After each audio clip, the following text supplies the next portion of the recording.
of the FDA by a bipartisan vote of the Senate.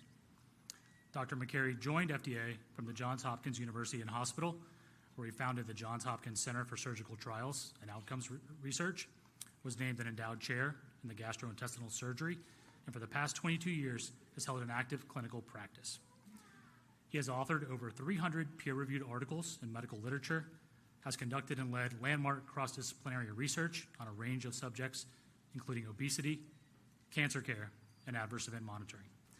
He is the author of a leading book on the microbiome, food policy, and other important health topics. A member of the prestigious National Academy of Medicine and the recipient of numerous honors and awards, his work has had a major and lasting impact on health policy and the field of medicine. One of the things I appreciate about Dr. Makary is that he cares deeply about people and has devoted his life to service. He was in the operating room caring for a patient the day before a Senate confirmation hearing last month. We're lucky to have him as our commissioner. He's all about helping people and driving outcomes, and today is another example of that. Please join me in welcoming FDA Commissioner Dr. Marty Makary.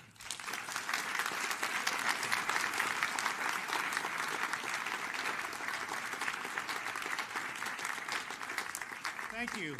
Thank you, Deputy Commissioner DeMontis.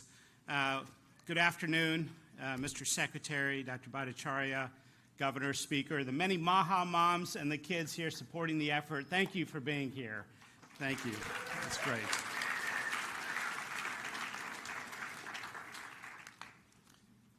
Today, the FDA is taking action to remove petroleum-based food dyes from the U.S. food supply and from medications.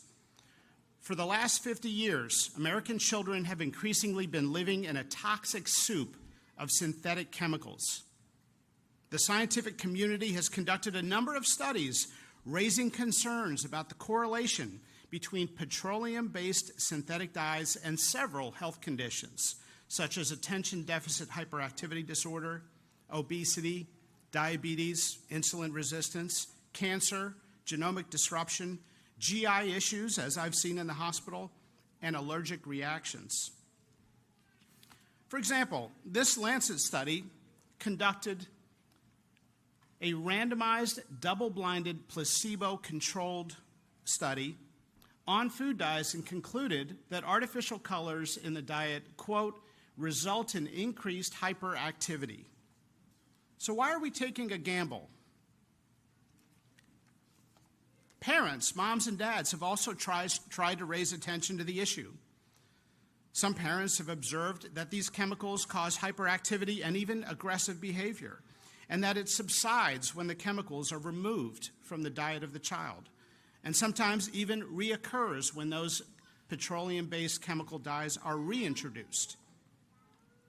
As I know from my experience taking care of children as a doctor, you have to always listen to the mom. Other studies have found that artificial colors that create vibrant colors mess with the child's developing brain to make ultra-processed foods more attractive, even when the child already feels full. These studies have associated food colors directly with obesity and diabetes. Well, America's children are sick and suffering. 41% of children have at least one health condition, and 1 in 5 are on medication. The answer is not more Ozempic, more ADHD medication, and more antidepressants. There's a role for those medications, but we have to look at underlying root causes. The F in FDA stands for food. Now, there's no one ingredient that accounts for the child chronic disease epidemic. And let's be honest, taking petroleum-based food dyes out of the food supply is not a silver bullet that will instantly make America's children healthy. But it is one important step. This administration is not interested in continuing down the path of doing the same old things as we watch our nation's children get sicker. We need fresh, new approaches. Cancer and diabetes in young people is going up at an alarming rate, and nobody seems to know why. We have to turn our attention to underlying causes, such as chemicals and toxins that children are exposed to, not just more insulin and chemotherapy. And let's not forget that the best way to lower drug prices is to stop taking drugs we don't need. 30 states concerned about this very issue have introduced bills or laws with a patchwork of standards for food companies. So the food industry, which has many good people, has asked for clarity. So today the FDA is taking the following steps. Number one, establishing a national standard and timeline for the food industry to transition from petroleum-based food dyes to natural alternatives. Number two, initiating a process to revoke authorization of synthetic food colorings, including those not in production, namely citrus red number 2 and orange B, within the coming weeks.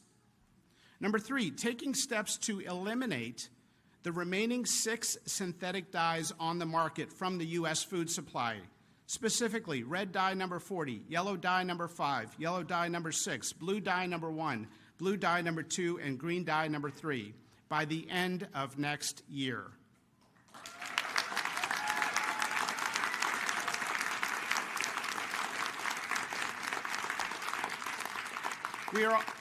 We are also requesting food companies to remove red dye number 3 sooner than the 2027-2028 deadline previously announced. These steps that we are taking means that the FDA is effectively removing all petroleum-based food dyes from the U.S. food supply.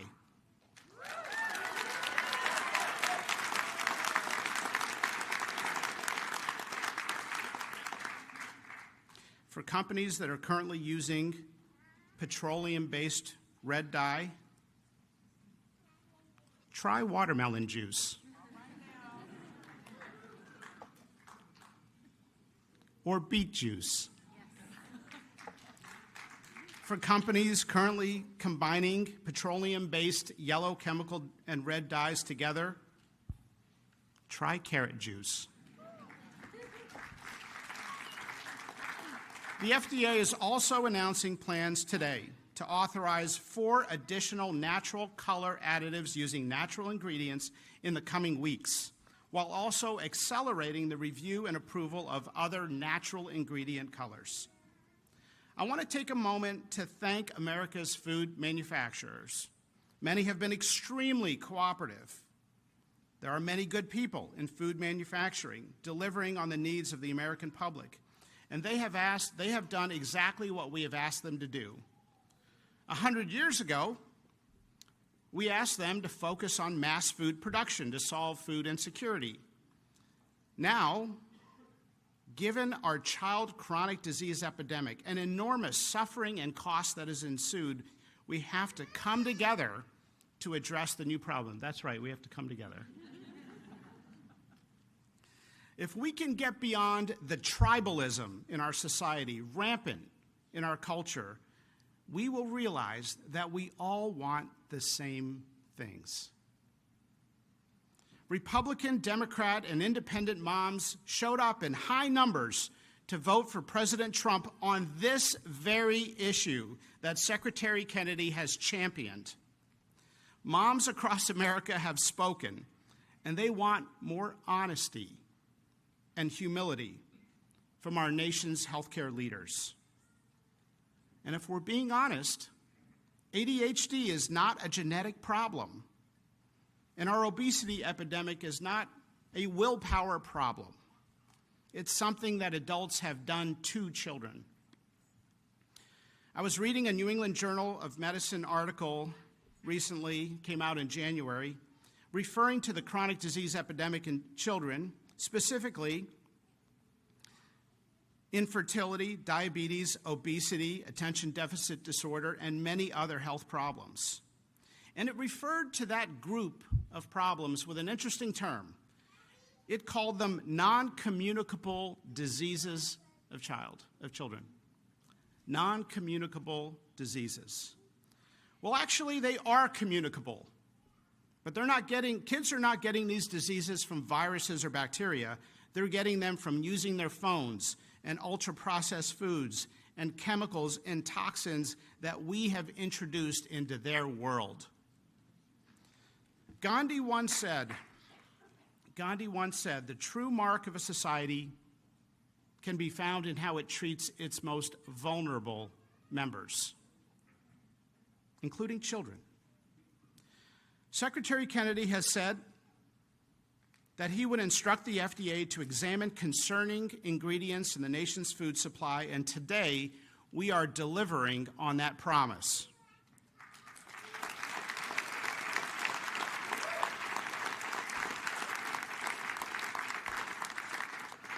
To be clear, the transition from petroleum-based food dyes to natural ingredient food dyes will not increase food prices. We know that from other countries that have already made the transition. It's not an opinion. Today's announcement fulfills the administration's promise to use both gold standard science and common sense.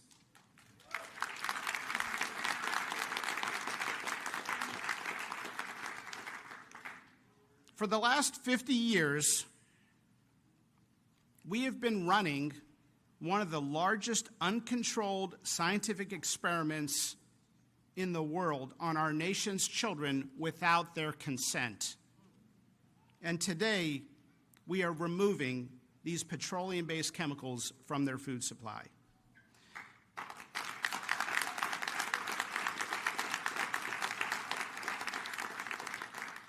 In summary, we are simply asking American food companies to replace petroleum-based food dyes with natural ingredients for American children, just as they already do for children in other countries. American children deserve good health. Thank you.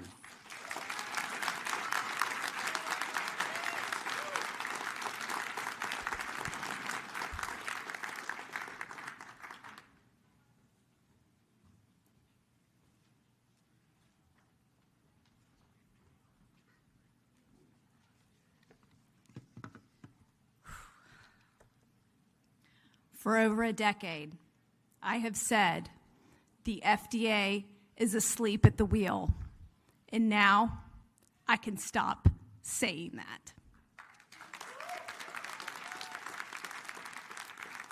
Hi, I'm Vani Hari. I'm a food activist and author, a fellow MAHA mom, and I'm not affiliated with the HHS, just for the record. Thank you, Commissioner Dr. Marty Makary. Thank you, Secretary Kennedy, and everyone here at HHS that has made this swift action possible. Today marks the beginning of restoring the trust at the FDA and our regulatory institutions. Last September, I testified at the U.S. Senate about the blatant hypocrisy of American food companies selling safer products in other countries while selling inferior versions of the same exact products here in the United States with artificial food dyes made from petroleum. The outrage of American companies doing this spawned a massive grassroots movement to hold these companies accountable. 1,000 concerned citizens, moms, children, elected officials, health leaders from across the nation gathered in Battle Creek, Michigan last fall asking Kellogg's to remove the dyes they don't use in other countries. We had over 400,000 petition signatures to deliver to their headquarters, but they gave us the cold shoulder. They told us to get off their lawn. Secretary Kennedy took our unheard voices to the campaign trail and elevated them all the way up to President Trump. From the moment my kids were born, I have taught them the truth about artificial food dyes because our government was doing nothing to protect them from these harmful ingredients. Now we are entering a new era. An era where we don't need to worry about artificial food dyes on the frosting of a birthday cake, the breakfast cereals served at schools, our children's Halloween bucket or Easter basket, the chips and the sports drinks being served after a game. This was the effort of so many incredible people, many of whom are in this room today. Thank you. Thank you for being loud. Thank you for coming together with me on this issue. Because you made your voices heard, we now have made history together. And now we have intellectual honesty coming out of the FDA, focused on looking at updated science on food additives that American food companies are not using in other countries. This is a win for every American who doesn't know the truth about the food industry. For all the mothers, the fathers, the doctors, and the teachers out there struggling for answers on our children's health problems when they can be solved with food. Because you know what? Food is medicine. Thank you very much.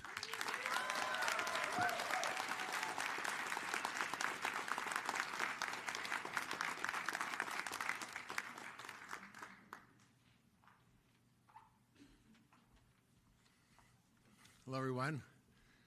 Thank you, Mr. Secretary, Commissioner Makary, Governor Morrissey, and the rest of the crew here to fight the good fight. And I was reflecting on a friend of mine who was a pediatrician who once said that if a foreign nation was doing to our children what we are doing in America, we'd go to war to protect them. And I think we don't need to do that anymore because we have a champion in Secretary Kennedy and Commissioner Makary to really make a change that we need in America. I'm Dr. Mark Hyman. I'm a practicing physician. I'm speaking on behalf of myself and not HHS. I'm a lifelong advocate for addressing chronic disease through food. And I'm here today because our food system, specifically our regulatory system for food additives and dyes, is failing to protect the health of the American people, especially our children. Every day, Americans consume thousands of chemicals in our food, many of which have never been independently tested for long-term safety. Artificial dyes like Red 40 and Yellow 5, emulsifiers, preservatives, and so-called natural flavors have been linked in studies, many studies, to behavioral issues, to metabolic dysfunction, to inflammation in the body. And these aren't just theoretical risks. We're seeing rising rates of chronic diseases linked to food dyes and other additives like ADHD, obesity, autoimmune diseases, allergies, endocrine disruption, and even cancer. The highest levels of scientific evidence shows that these food dyes cause increased hyperactivity, reduced attention span, irritability, sleep disturbances in both children with and without pre-existing behavioral disorders. Now, these effects can occur at doses within the range of typical consumption for many kids, which is often in the many milligram doses. Is it any wonder that there's been a 1,000% increase in ADHD since 1970? 1,000%. No parent should have to guess whether the food they're giving their child contains substances banned in Europe but allowed here. No doctor should watch their patients struggle with chronic illness tied to ultra-processed food and be powerless to change it because our food policies lag decades behind the science. It's time, and it is time, it's happening, that the FDA and HHS is demanding full transparency, independent review, and science-based safety standards for every substance added to our food. Americans deserve a food system that protects their health and not corporate interests. Thank you.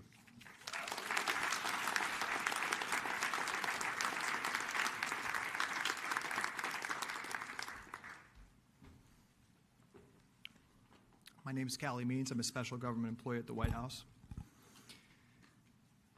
And if you look around the building here, this building is the home to the largest department in the U.S. government, the largest budget for any department of any government in the history of human civilization is this building. And 90% of that spending is because we are poisoning our population with chronic disease. 90% of the spending from this building, and the spending from this building is 5 times what it is in Spain per capita, 4 times what it is in Italy. It is because we are poisoning our children. And 2 words are ringing out around the world from this building today, and those 2 words are common sense. I have had countless meetings with the food industry, They've talked to the media about this. They lecture us about not being scientifically rigorous on these policies with food dyes. Well, let's think about what that study would actually entail. A peer-reviewed, placebo-controlled study would involve giving these children shots of crude oil every single day for years and seeing what happens. When a study itself that the industry is telling us to do is on its face unethical, we clearly have a problem. This is also a day where the cries and the shouts and the applause from Maha moms during the campaign are ringing out across the country. Look at what we have here today. We have people like Dr. Mark Hyman who've been fighting this and talking about the real science for decades. We have Vani Hari, who's been advocating, shouting into the darkness for years on this issue. We have Maha moms, we have children. They gave President Trump and Secretary Kennedy a sword during this campaign. Secretary Kennedy and President Trump are walking with the Maha moms behind them. And what's happening today, and I have a plea for the media, let's not cover this cynically. This is a major win. This is a major win among grassroots forces against special interests. These are things, as you know, the industry has been fighting for years and years and years. These are things that a year or 2 years ago would have been absolutely out of the question to ever have happened. This is a major, major win. And I have a plea also, quite candidly, for Democrats. I've met with Cory Booker. I've met with a lot of people that care about this issue.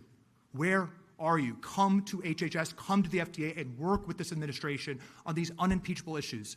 This is our children's lives at stake. We are poisoning our children. This is a monumental day of turning the tides in this country. And I just want to introduce the Speaker of the Utah House and recognize the incredible state leadership. 25 states around the country, inspired by Secretary Kennedy, inspired by President Trump, who've passed Maha bills and given the leverage for the federal government to be here today. So I want to introduce Speaker Mike Schultz.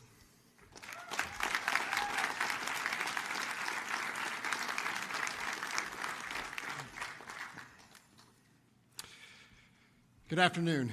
I'd like to start by giving a shout out to my colleagues in the Utah House of Representatives and the Utah Senate, 10 of which came to be here with us today. Thank you. Because you see, real change doesn't happen easy. It happens because people are willing to do the hard things, to make the tough calls, and to put our kids first and Americans first.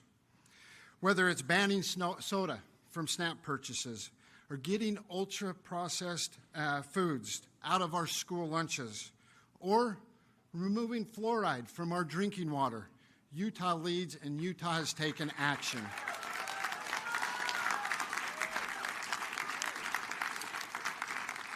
This year, we passed a ban on dangerous chemicals and synthetic dyes in school lunches. In fact, one of our largest school districts has been doing this for 3 years already, showing that we can provide a healthy environment for our kids without overburdening our schools and our school systems. These decisions aren't easy, and they're not always popular. But the mark of leadership is doing the right thing, even when it's hard. Secretary Kennedy can attest to that. While we're proud of the work we've done, we know that this fight isn't over. And it's not won in a single session, or in a single bill, or by a single state. It takes collaborative, sweeping approach to bring people together, local, state, and federal governments, all pulling in the same direction. That's why we're grateful for the growing partnership between the Utah Legislature and the Department of Health and Human Services. It's the kind of collaboration that gets things done and moves the ball forward. We appreciate the support, and we really respect the leadership in this room, especially Secretary Kennedy, and we're excited to keep the ball moving and to keep things going. Let's make America healthy again, because our kids deserve better. Thank you for allowing me to be here with you today.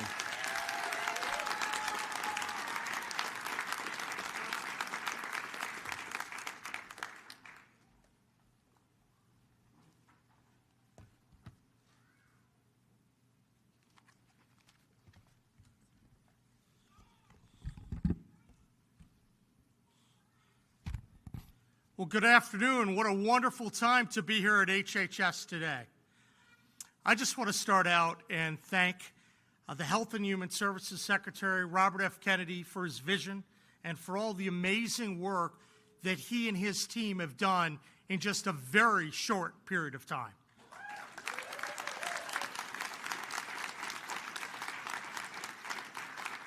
I'm grateful to be here with the Secretary and with the FDA Commissioner, Dr. Makary, and also I'm personally appreciative that President Trump had the good sense to pick these wonderful people. They're doing an amazing job making America healthy again.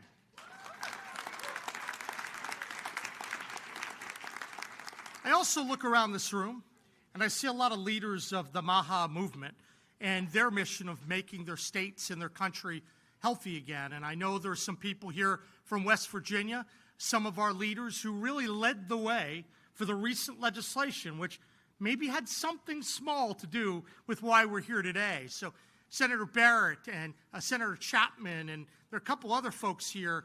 I'm just grateful for your leadership on the ground, because when we win on all these issues, we win as a team, and we have a great team here today.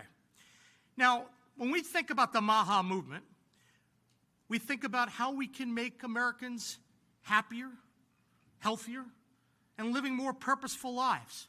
At the end of the day, this is an opportunity for everyone to live a little bit longer, spend more time with purpose and with friends and loved ones. In West Virginia, just last month, we launched what I called the 4 pillars of a healthy West Virginia. That's to reverse some of the negative healthcare outcomes that have plagued our state for far too long. Pillar 1, big part of why we're here today, it's cleaning up our food.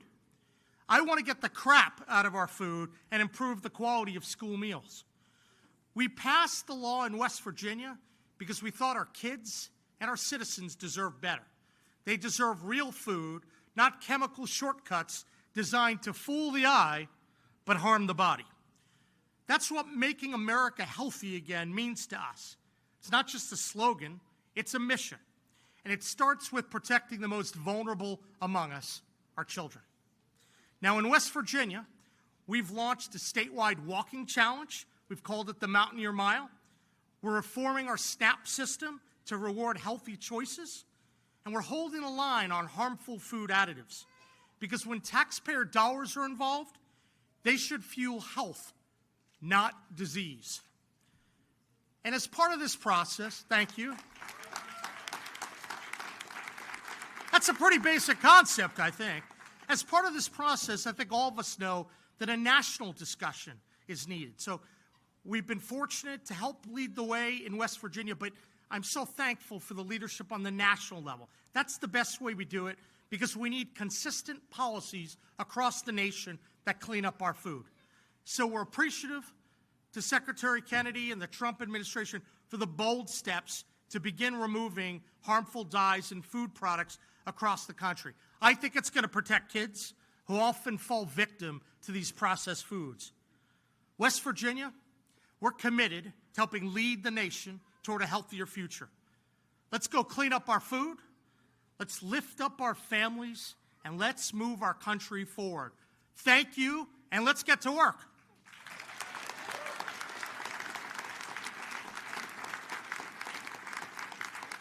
And now it is my pleasure, my honor, to introduce someone who makes a lot of people nervous here in Washington. That's Secretary Kennedy. Secretary Kennedy? This is a guy that's willing to speak the hard truths and stand up for everyday Americans. Even when it's not popular, he stands up, he makes it happen. Let's join me in welcoming him, a warrior for America's children, RFK Jr.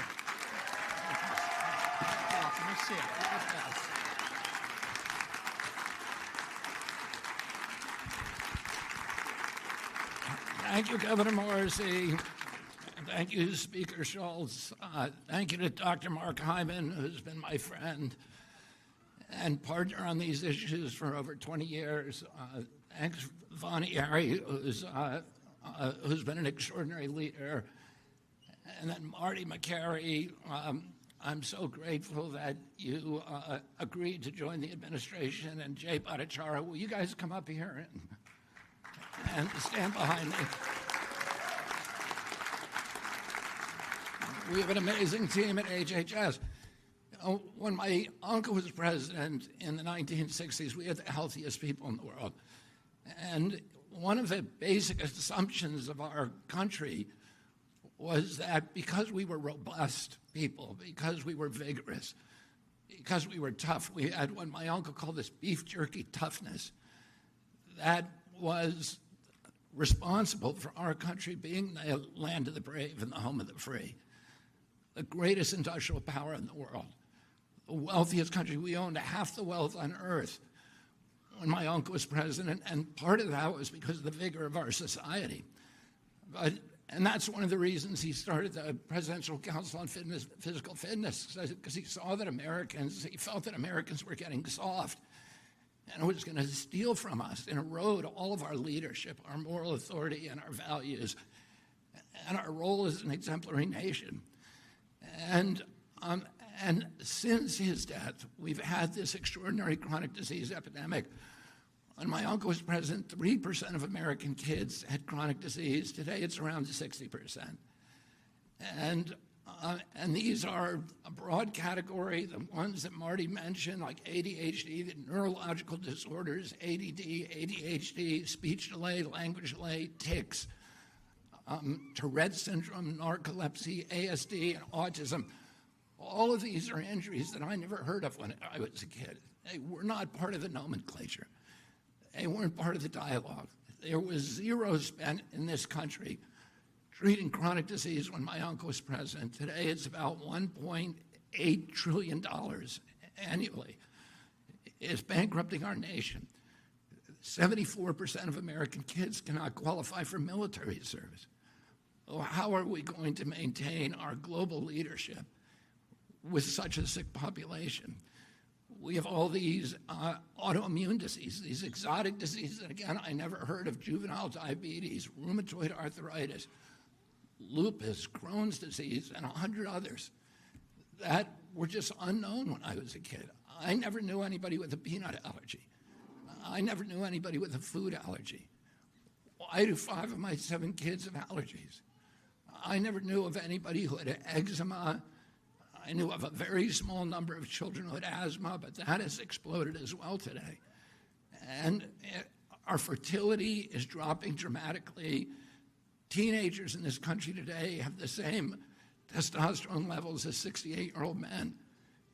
Our girls are reaching puberty 6 years early, from 10 to 14 years old. And this is existential for our country.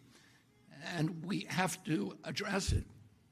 And one of the probably, when I met with, and I want to commend the food companies for working with us to achieve this agreement or this settlement. And when I went in a few months or about a month ago to meet with the food companies, I was talking with my staff about these petroleum-based dyes, and I said, if they want to add petroleum, if they want to eat petroleum, they ought to add it themselves at home.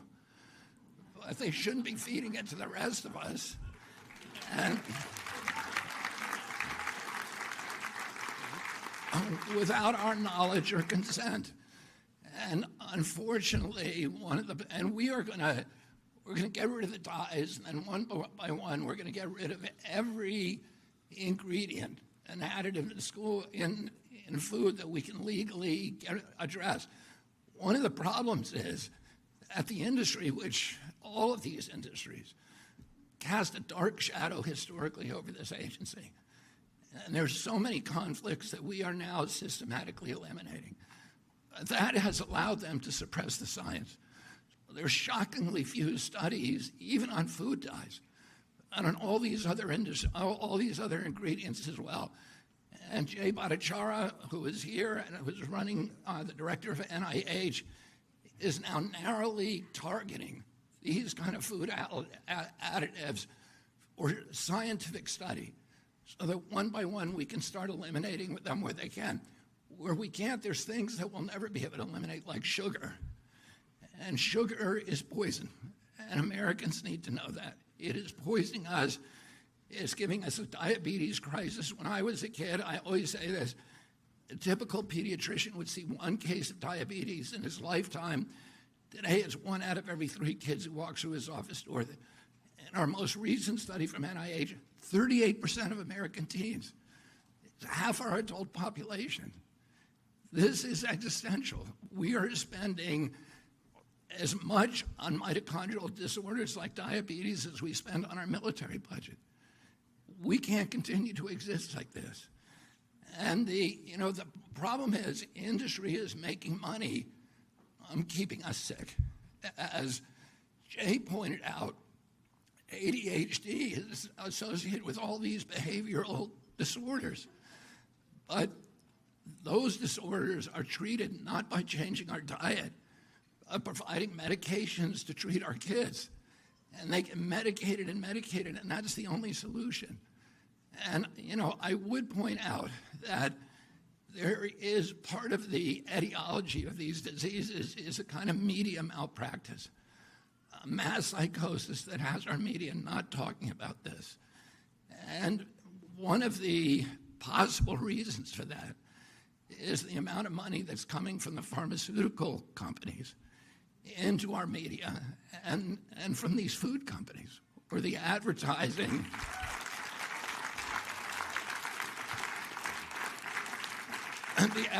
the advertising has at least plays a factor. So that revenue, that extraordinary revenue stream, in disabling their capacity or their inclination for skepticism and for critical thinking. So Americans don't know what they're eating, and they don't know the implications of those things. And for those products, Mark Hyman says in his book, the 10-day sugar detox diet, which I'll give a plug to, is a very good book. He talks about how dangerous sugar is and how it's as addictive as crack. And our children are addicted to it from when they're little kids. Our agency recommends, I think, a huge amount of sugar for kids from when they're born. And it's hurting them, and it's addicting them, and it's changing their taste buds so that they crave it. And it's disabling our population. So for those ingredients that we can't ban legally, we're going to start informing Americans about what they're eating. And we're going to try to work with Congress and the White House to make sure that we have adequate labeling so mothers who go into the grocery stores know what is good for their children and what is not. I want to say one other thing about the moms. When I went and spoke for the first time, and I met with the heads of all the food industry companies, one of the things that they said to us is that the worst thing for us is if we have a patchwork of legislation in all these different states, because then we're not capable of marketing nationally distributed products, because we're going to have different regulations in every state. And they didn't want that, and that's one of the reasons they came to the table with us. I want to thank Speaker Schultz. I want to thank Governor Morrissey, and I visited many other governors in Virginia and West Virginia, in Arizona and Utah and other states that are banned, that are having these local bans. But those bans have given us leverage to make demands on the food company, and the only reason that those states have banned these products is because of these ladies and millions of more across the country, the warrior moms who have powered the MAHA movement.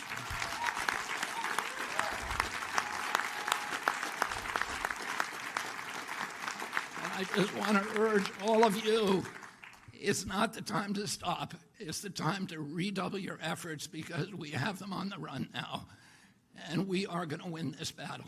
And 4 years from now, we're going to have most of these products off the market, or you will know about them when you go in the grocery store.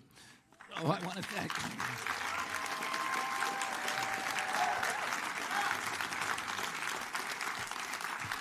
And finally, and most importantly, I want to thank President Trump. President Trump often, says that he's going to make America great again.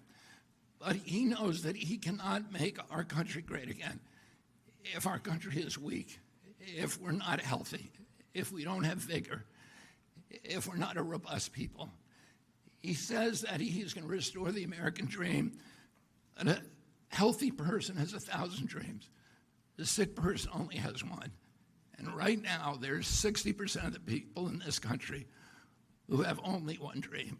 If they can make it through a day without pain, with energy, without having to take medications. And we are going to change that for our country.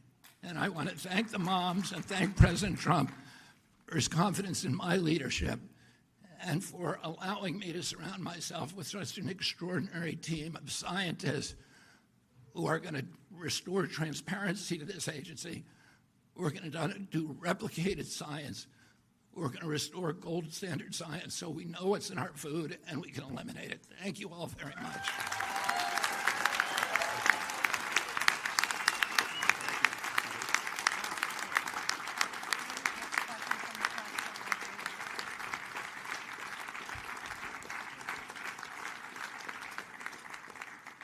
Thank you, Secretary Kennedy. Thank you to everyone for being here, and thank you to the press for attending today. We're going to take some questions from the press. If you can please say your first, last name, and outlet when I call on you, that would be great. Sarah, CNN. Here. I got it. Yeah. Hi. Sarah Overmall from CNN. Secretary Kennedy, you talked about how sugar is poison and how it's addictive. Is that the next step for you, looking at policies to reduce or even eliminate sugar in food products? I don't think that we're going to be able to eliminate sugar, but I think what we need to do probably is give Americans knowledge about how much sugar is in their products, and also with the new nutrition guidelines, we'll give them a very clear idea about how much sugar they should be using, which is 0. Yes. Hi, Helena Bottomiller-Evich with Food Fix. You mentioned the goal is to work with the food industry to get most of the major synthetic food dyes out. What is the plan if the food industry does not voluntarily agree to do that? And what are the next steps if you can't get agreement within the industry? Thank you. Well, here the industry has voluntarily agreed. And so, I think as we move forward, we are going to work with the industry. They've shown a lot of leadership on this right now. And in fact, we're getting food companies now and fast food companies who are calling us almost every day and asking us, how do we do this? What do you want us to do? Will you do a press conference with us? And so we're really happy with the reception. I think they're ready to change the industry. They have children too. There's no such thing as Republican children or Democratic children. Their children are going to the same schools. They're eating the same foods as the rest of us. And I think most of them really want to have a healthier America. They want clear guidelines, and they want to know what they can and can't do, and we're going to give them that.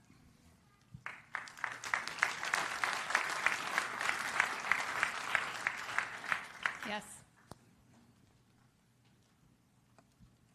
Hi, Margaret Manto with Notice. I'm wondering if there's any pharmaceutical additives that you'd like to eliminate?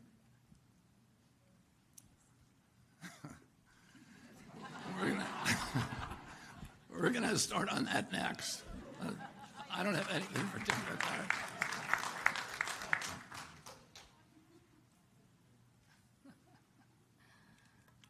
Yes, in the white. Hi, Emily Kopp, Daily Caller.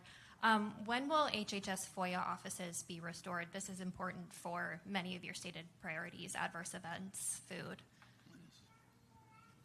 We're working to restore all of them. What? FOIA. When is our FOIA? A lot of the FOIA offices are eliminated by those. We're restoring all the FOIA offices. And we're going to make it much easier for people to get the information. We're going to try to post as much as we can. We're going to start a website with all former FOIA requests and the documents that were produced so people don't have to do it again and again. And we're going to try to get as close as we can to total transparency in this agency. You know, I spent a lot of years litigating under FOIA, and I experienced the frustration of going year after year and being stonewalled by the agencies. A lot of the people who are in HHS right now come from that background. So we all understand how important it is to have, you know, clear communications. Well, the papers that we produce in this agency do not belong to us. They belong to the American people, and we need to be honest with them. And let me just answer the question before you about the drugs and the pharmaceutical products and the additives to the pharmaceutical products. Right now, Jay Bhattacharya is working is assembling teams all over the country of scientists at universities and research centers to look at all of those products so that we can have, I mean, one of the problems is we don't have good science on everything. And we need to have science before we take policy action. And that science has been suppressed systematically for decades because of the conflicts in this agency. We're going to remove those conflicts. We're doing the science, already doing it. And we'll be announcing a series of grant opportunities this summer on all of these different ingredients. And we're going to have good information for the American public, and then we will take appropriate action. Ashley. Ashley DeMello with Fox News Digital. Will there be a way for Americans to identify products that are complying with this phase-out? Such as labeling or? We're looking at labeling. Labeling, we have to go to Congress for. But one of the things that we're going to do is we're going to post all the information we have about every additive on an open source website. So that, and we're going to encourage companies that develop apps. There are a number of other apps out there today, like Yucca is one, but there are a number of others. I use Yucca, and my wife uses it in our home. Those apps, then you can use, those companies will develop apps in the private marketplace so that mothers can go in, they can scan a barcode of every product in their grocery store, and they can know what's in it and what's not.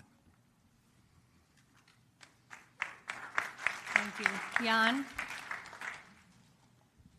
So, Secretary Kennedy, you have a lot of issues on the MAHA agenda, obviously, and I'm very curious if you could share some of the logic of choosing, for example, autism and food dyes and things as some of the kind of inaugural issues that you're coming forward with. I would say, you know, we're in a triage situation now, so we're choosing our priorities based upon the issues. I mean, the food dye is just a no-brainer. Nobody wants to eat petroleum. Everybody knows there's enough science out there that we know it's terrible for you. It causes health problems, but also behavioral problems. And so we can act on that now. Anything that we can act on, we're going to act on immediately. Some stuff we need science for. We just need to do more science. But a lot of times you hear people say, oh, we're going to do more science on that, and then 10 years go by. That's not going to happen. President Trump wants dramatic change. President Trump wants dramatic change in the next 2 years, and we're going to deliver that for him. In terms of autism is a priority. We've gone from 1 in 10,000 now to 1 in 31, 1 in every 20 boys. This is 1,000 times more impactful to our country from an economic point of view, from a moral point of view, from just from the perspective of just our national well-being. That it has to be. It's costed by 2035. It's going to cost us, autism alone, just one of these chronic diseases will cost our country $1 trillion a year. We have to end that, and we have to end that because the children and the families are suffering so terribly. So that has been a priority for me for 20 years, and it will continue to be a priority, and we are going to find the answer very, very quickly, and we're going to eliminate the exposures that are causing it. Yes.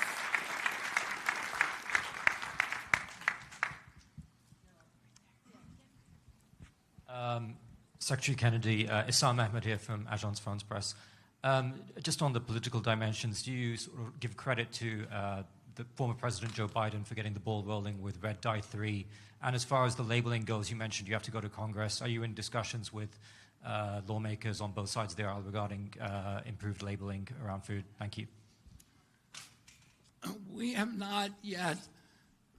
The time has not yet come for us to put our legislative proposals before Congress. Labeling will be a top priority proposal for us.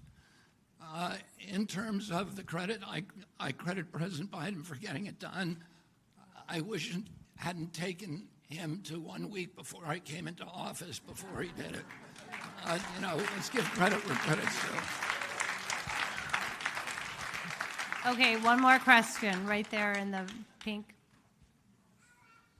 Thank you, Secretary Kennedy. Cheryl Gay Stolberg from the New York Times.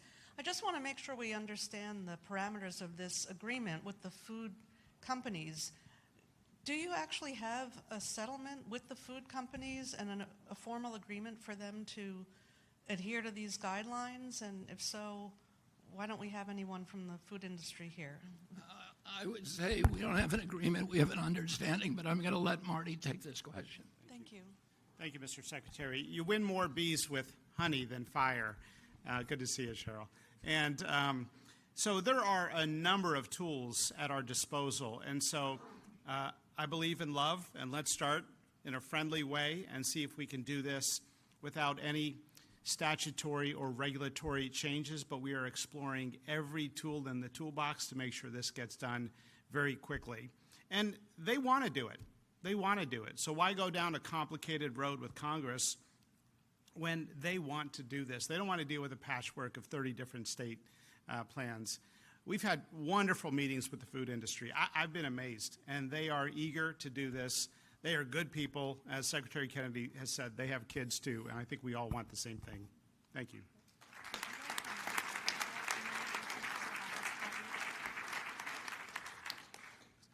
So I just wanted to make a couple of comments about the role of the NIH in all this. One of the major problems that I think that parents around the country have faced is when they go to the scientific literature, they come back with a stone wall. They hear that, well, the science hasn't been done, it's not rigorous. And part of the problem is that scientists are afraid to ask questions, basic questions that parents want answers to. Secretary Kennedy has asked me to, for instance, to initiate a study on autism, the cause of the rise in autism. It's a question that is at the front of the minds of so many parents across the country worried about their kids. And yet, scientific progress on this has been slow because scientists are frankly scared to ask the question. The goal of my leadership at the NIH is going to make it so that those questions are no longer taboo among scientists. Scientists need to work on the things that actually are at the top of the minds of the American people. The mission of the NIH is to do research that extends the life expectancy and improves the health of the American people. And that's exactly what we're going to do. Since 2012, the United States has seen no increase in life expectancy, none. And it collapsed during the pandemic, and only recently has it started to come back up to 2019 levels. That is a situation that is a catastrophic failure of the American public health system, and it frankly is also a failure of American scientists to address the key drivers of this enormous chronic disease crisis we're facing. And I'm really grateful to Secretary Kennedy for his leadership, and I'm grateful to President Trump for his leadership in giving us the opportunity to turn the ingenuity of American scientists to the questions of how to improve American health and to make America healthy again. Thank you. Thank you, everybody.